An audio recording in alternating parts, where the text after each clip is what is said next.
It is believed that the whole universe, in its purest form, arose from vibrations of God's vocal cords. And I'm assuming I've been blessed enough to hear it amidst intimate conversations and as a baseline to the silence of the stars. Every once in a while, I wonder how I've gotten here.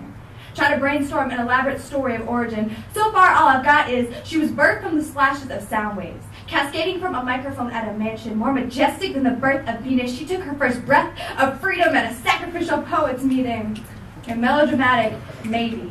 But it's amazing how much things can change when you refuse to think about them. My favorite time of day is 12:30 a.m. It's full of possibilities, exciting, like not knowing the difference between beginnings. I know everything has to come to an end eventually. But have you ever wondered if some of your memories even happened in the first place? The only evidence is sealed somewhere in picture frames in your subconscious. Sometimes I can't help but wonder if it's all a fragment of my overactive imagination. So that's why I keep objects that inevitably melt into relics, but there is something permanent about every moment, even as it evaporates. As night falls, my hopes rise. The sun gets fractured into a multitude of colors. Light bends over backwards for people that barely notice its brilliance. I twisted my spine into a spiral for all the people that didn't deserve it. You made it clear in the morning that laying close to you would be much too intimate.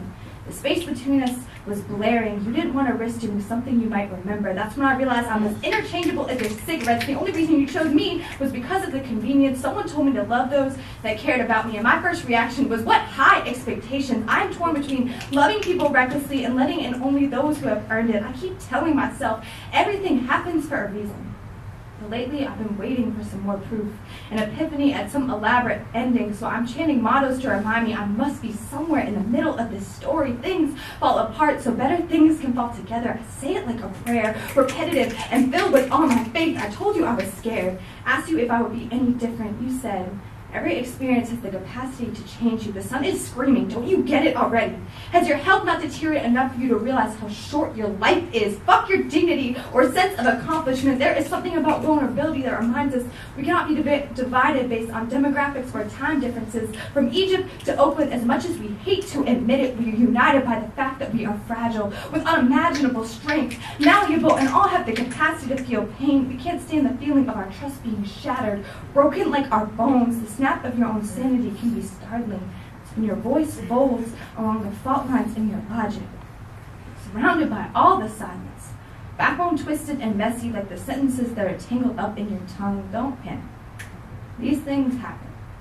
Now, I will be the first to admit when I'm at a loss for words. In the event of emergency, I try to remember to breathe. But when you do, remember to breathe deeply, enough to crack the ribs that cage you in the first place. Untie the knots in your esophagus. It will burn, but only reminds you still have a fire in your throat. If we keep our chins up, we won't drown as fast. My lips are constructed from past experiences in fiberglass. Cracks through my soul, spills between the seams, woven together with notebook paper. And I know if it hasn't got any better, I must be somewhere in the middle of the story.